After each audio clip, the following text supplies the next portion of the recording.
बोलो, हरे कृष्णा कृष्णा कृष्णा हरे हरे, हरे राम राम राम हरे हरे।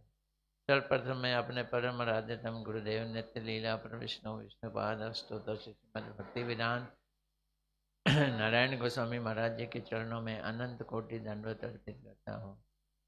तत्पश्चात समस्त गुरु परंपरा के चरणों में मेरा हृदय से अनंत कोटि दंडवत प्रणाम। पूजपाद भक्ति वेदांत पद्मनाभ महाराज जी के चरणों में मेरा दंडवत प्रणाम। उपस्थित ब्रह्मचारी गणों के चरणों में मेरा प्रणाम। समस्त वैष्णव के चरणों में यथायथ दंडवत प्रणाम। राधा रानी की जय, महारानी की जय, राधा रानी की जय, महारानी की जय। बोलो वृषभानु नंदिनी जय जय जय, बोलो वृषभानु नंदिनी की जय जय जय। बोलो बरसाने वाली की जय जय जय, ओ बोलो बरसाने वाली की जय जय जय।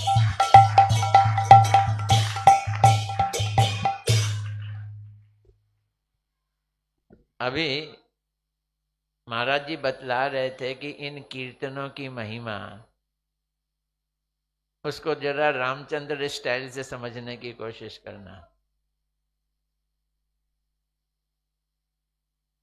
दही की मटकिया है, उससे मक्खन निकालना है। मदानी दही के ऊपर रख के मथो तो मक्खन निकलेगा? नहीं निकलेगा ना। क्या करनी पड़ेगी? मदानी को दही के अंदर घुसा के फिर मथना पड़ेगा।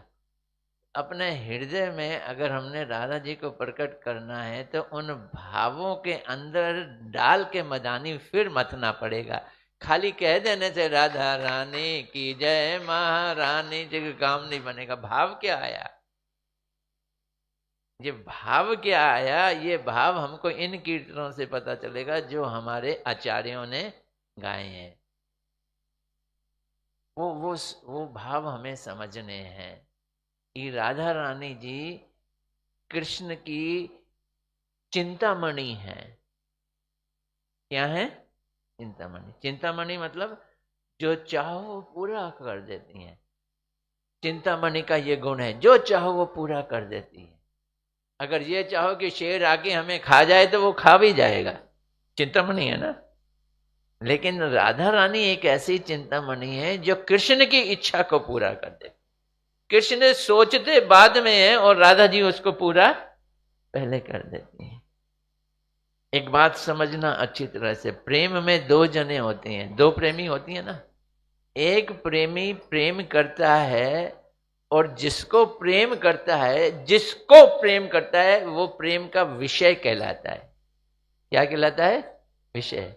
और जो प्रेमी प्रेम करता है, जिसके अंदर प्रेम होता है, वो प्रेम का आश्रय कहलाता है। क्या कहलाता है? आश्रय।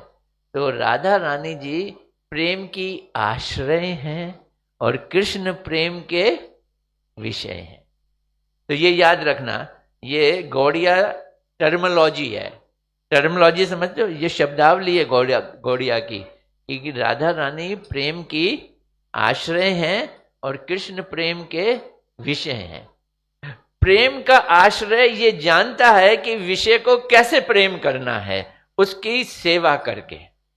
वो ये पद्धति जानता है। महाराज जी कह रहे थे ना, पद्धति। पद्धति का मतलब कैसे प्रेम करके हमें खुश करना है। जैसे छोटी सी चीज है, पान खिलाकर, पान का बीड़ा खिलाकर कृष्ण को प्रसन्न करना है। अब पान बनाया कैसे जाए, कैसे पत्ते काटे जाए, कैसे वो किया जाए, एक एक चीज कृष्ण को बैठाल कर कृष्ण को प्रसन्न किया जाए। तो बैठालने के लिए जगह कैसे बनाई जाए, उनको लेटा के उनको प्रसन्न किया जाए, उनके लिए शैया कैसे बनाई जाए।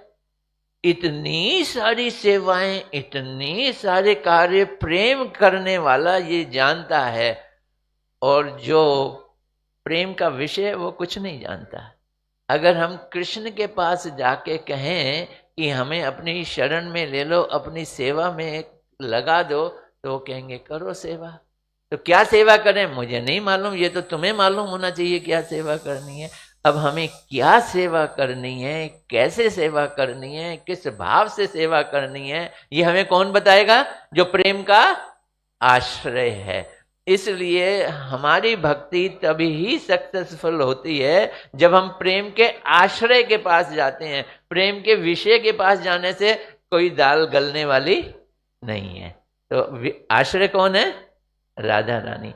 इसलिए हमें राधा रानी के पास जाना है, राधा रानी के भावों को समझना है, राधा रानी की सेवा करनी है और ये जानना है वो क्या चाहती हैं। इसे ही राधा जी की पाल्य दासी भाव कहा जाता है। यही हमारे गुरुवर्ग हमको देने के लिए आए हैं। इसलिए हम ये राधा अष्टमी को जन्माष्टमी से भी ज्यादा और उद्दाम ढंग से मनाते हैं और जोश से, उल्लास से मनाते हैं कि राधा जी आज प्रकट हुई हैं। कहाँ प्रकट हुई हैं? राधा जी जब हम परिक्रमा में जाते हैं तो बरसाने में हम जाते हैं, एक स्थान है उसका नाम है वृषभानु खोर तालाब है एक। तो कभी कहा जाता है कि बरसाने में उस तालाब में वृषभानु महाराज जी को राधा जी मिली, लेकिन इस कल्प में वृषभानु महाराज जी जब राधा जी मिली उनको तो वो बरसाने में नहीं थे। कहाँ पे थे? रावल में थे। वो रावल में थे और रावल में उनको राधा जी मिली। जब वो सुबह सुबह स्नान करने के लिए गए और उस समय राधा जी 1000 पत्तों वाले कमल के ऊपर लेटी हुई थी और उन्होंने चारों ओर देखा, उनको कोई क्लेम करने वाला नहीं था। उस लड़की को जो कमल के पत्ते पे लेटी हुई और गजब की खूबसूरत, जबरदस्त खूबसूरत, वो क्या करें, उन्होंने खटाक से गोदी में उठाया।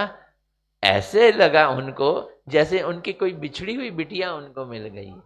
तो राधा रानी का और वृषभानु महाराज जी का बाप और बेटी का नित्य संबंध है, इसलिए अंदर से उनको पुत्री का भाव उनमें जागृत हुआ, वात्सल्य भाव जागृत हुआ।